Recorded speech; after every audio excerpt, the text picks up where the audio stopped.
Sobat Kairos yang dikasihi Tuhan, renungan firman Tuhan bagi kita saat ini tertulis dalam Roma 2 ayat 29. Tetapi orang Yahudi sejati ialah dia yang tidak nampak keyahudiannya, dan sunat ialah sunat di dalam hati, secara rohani bukan secara hurufiah. Maka pujian baginya datang bukan dari manusia, melainkan dari Allah. Sobat Kairos yang dikasihi Tuhan, ada sebuah cerita atau kiasan. Di atas sebuah meja makan terhidang beragam makanan. Ada bumbu urap, ada bayam rebus, kecamba rebus, ayam bumbu rujak, dan tempe goreng. Masing-masing dari mereka membicarakan bahwa masing-masing dari mereka lah yang paling hebat, paling berharga, dan paling enak. Lalu marahlah tempe goreng kepada semua makanan yang ada di atas meja. Lalu dia mendorong semua makanan agar jatuh dari meja. Bumbu urap dan ayam bumbu rujak pun jadi berantakan di lantai. Betapa terkejutnya pemilik rumah itu melihat semua makanan jatuh berantakan. Seorang tamu mengatakan, "Ya ampun, bumbu urap dan ayamnya jatuh dan berantakan. Masa kita hanya mau makan bayam rebus dan tempe goreng? Mana nikmatnya tanpa bumbu urap dan ayam bumbu rujak?" Maka mendengarnya sangat menyesallah tempe goreng, karena kelakuannya itu ternyata tanpa teman-temannya, apalah artinya dia? Tak lengkaplah menu hari itu. Sobat Kairos, sebagaimana hal yang terjadi di meja makan, bisa juga terjadi dalam relasi sosial kita. Misalnya di keluarga, di gereja, dan di dalam masyarakat.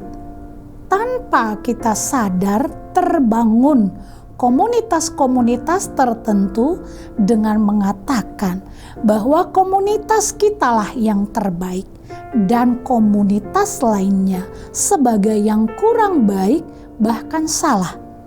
Seperti orang Yahudi yang merasa diri lebih baik dan lebih benar dari orang lain karena mereka memiliki hukum Taurat dan hukum sunat.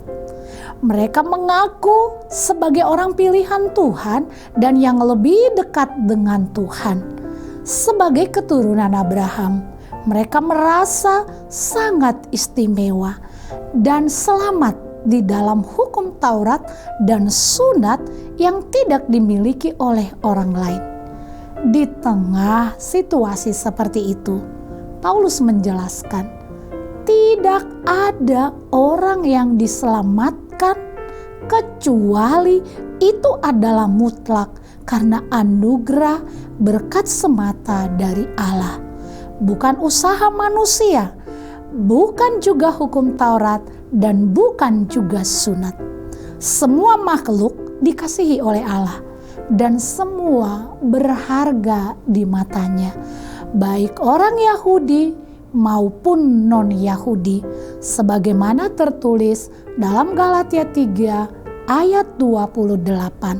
Tidak ada orang Yahudi atau orang Yunani, tidak ada hamba atau orang merdeka, tidak ada laki-laki atau perempuan, karena kamu semua adalah satu di dalam Kristus Yesus. Pada saat itu Paulus melihat bahwa orang Kristen di Roma mulai menonjolkan hal-hal yang berbau Yahudi, seperti hal mengikuti hukum Taurat dan kebiasaan Yahudi. Ia menegur jemaat Roma dengan menjelaskan bahwa semua yang nampak dari luar itu tidaklah begitu penting. Apakah yang penting?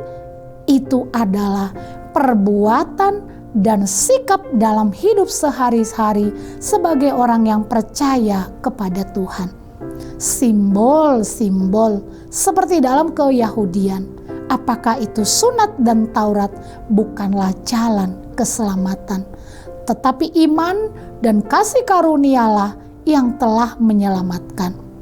Sebagai umat yang telah merasakan keselamatan di dalam Yesus Kristus, marilah kita hidup sebagaimana kehendak Tuhan di dalam praktik hidup sehari-hari, sehingga melalui kehidupan kita, orang lain juga merasa terberkati dan semakin mengenal Yesus Kristus adalah Tuhan dan Juru Selamat dunia.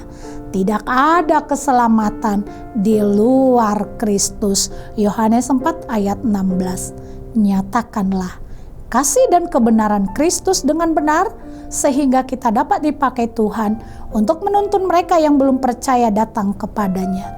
Persiapkanlah dan bersandarlah kepada Tuhan, serta kasih Allah dalam Tuhan Yesus Kristus sebagai kekuatan dalam kehidupan kita, kekuatan dalam keluarga, pekerjaan, dan pelayanan. Artinya kita hidup mari selalu taat kepada Yesus dan hidup senantiasa rindu melakukan sesuai dengan kehendak Tuhan. Amin. Selamat beraktivitas Sobat Kairos. Tuhan Yesus memberkati kita semua.